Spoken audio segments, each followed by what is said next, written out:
अरे राम राम। जरा सोचिए, एक ऐसा गांव या ऐसी नगरी जहां कोई दुखी ही ना हो, कोई गरीब ना हो। ऐसा तो सिर्फ कहानियों में लगता है। बिल्कुल। लेकिन आज के इस गहन कथा विमर्श में हम महर्षि वाल्मीकि की रामायण के बालकांड के छठे सर की चर्चा करने वाले हैं। हमारा उद्देश्य यही समझना है कि महाराज दशरथ की अयोध्या नगरी असल में कैसी थी और इसे एक आदर्श समाज क्यों माना जाता था। हाँ, और ये वर्णन सिर्फ एक सुंदर कविता भर नहीं है। तो फिर क्या है? ये एक आदर्श समाज का पूरा ढांचा है, जहाँ धर्म और कर्तव्य के साथ अपार धन संपत्ति एक साथ बिना किसी टकराव के मौजूद थे। मतलब एकदम राम राज्य वाली बात शुरू होने से पहले की नींव। अगर हम राजा दशरथ के राजपाट की बात करें तो महर्षि बताते हैं कि वो स्वर्ग के राजा इंद्र और सृष्टि के प्रथम राजा मनु की तरह शासन करते थे। जी, और उनके पास कुबेर देवता के समान अथाह संपत्ति थी। अरे कुबेर के समान। पर कमाल की बात देखिए, इतना पैसा और इतनी ताकत होने के बाद भी राजा का अपनी इंद्रियों पर पूरा काबू था। यही तो एक सच्चे राजा की पहचान है। बिल्कुल, उन्हें अपनी सत्ता का कोई घमंड नहीं था।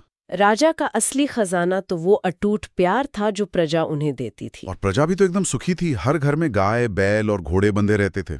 अनाज के तो भंडार भरे पड़े थे। कोई भी व्यक्ति गंदा नहीं रहता था। सब सुगंधित लेप लगाते थे। हाँ, और सोने के बाजूबंद और झुमके पहनते थे। और छाती पर सोने का कवच भी, एकदम सजे धजे लोग। पर इस कथा का सबसे गहरा अर्थ ये है कि इतने भौतिक सुख के बाद भी अयोध्या में लालच या कंजूसी का नामो निशान नहीं था। क्या बात है! कोई नास्तिक नहीं था। भीतर से संतुष्टि और सत्य ही उनका सबसे बड़ा आभूषण था। भौतिक सुख और धर्म का ऐसा मेल बहुत दुर्लभ है। सही कहा आपने। और इसका असर पूरे समाज पर दिखता था। ब्राह्मण देवता बड़े बड़े यज्ञ करते थे और खूब दान देते थे। समाज के चारों वर्ण अपना अपना काम बिना किसी ईर्ष्या के करते थे। ब्राह्मण, क्षत्रिय, वैश्य और शूद्र सब एक दूसरे का पूरा सम्मान करते थे। अतिथि सत्कार और देवताओं की पूजा नियमित रूप से होती थी। मतलब पूरा समाज एक लय में चलता था। और इसी सामाजिक तालमेल और आंतरिक शांति को बचाए रखने के लिए अयोध्या की बाहरी सुरक्षा भी उतनी ही मजबूत थी। अरे बाहरी सुरक्षा की तो पूछिए मत। अयोध्या के योद्धाओं को गुफा में बैठे उन शेरों की तरह बताया गया है जो कभी पीछे नहीं हटते। और उनकी सेना के घोड़े कोई साधारण घोड़े नहीं थे। बालेप, वनायु और काम्बोज जैसे दूर के देशों से आए बेहतरीन नस्ल के घोड़े थे। और वो पहाड़ जैसे बड़े बड़े हाथी, विंध्य और हिमालय के हाथियों जैसे विशाल। जी, भद्रमंद्र और मृगमंद्र जैसी विशिष्ट नस्ल के हाथी।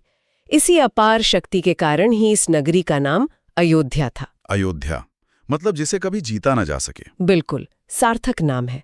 यह राजनीति का बहुत बड़ा सच है कि असीम शांति की रक्षा के लिए अक्सर विशाल और अजेय शक्ति की आवश्यकता होती ही है। तो कुल मिलाकर अयोध्या सिर्फ अपने भरे हुए खजाने या सेना से महान नहीं थी, बल्कि लोगों के ऊंचे चरित्र, राजा के न्याय और समाज के आपसी तालमेल से महान थी। इस पूरी चर्चा से अंत में एक बहुत गहरा विचार सामने आता है, जिस पर हमारे सभी सुनने वालों को खुद मनन करना चाहिए। वो विचार गया है। अयोध्या भीतर से तो पूरी तरह शांत, सुखी और धर्मपरायण थी, लेकिन बाहर से भयंकर योद्धाओं और विशाल हाथियों की एक अभेद दीवार से सुरक्षित थी। जी।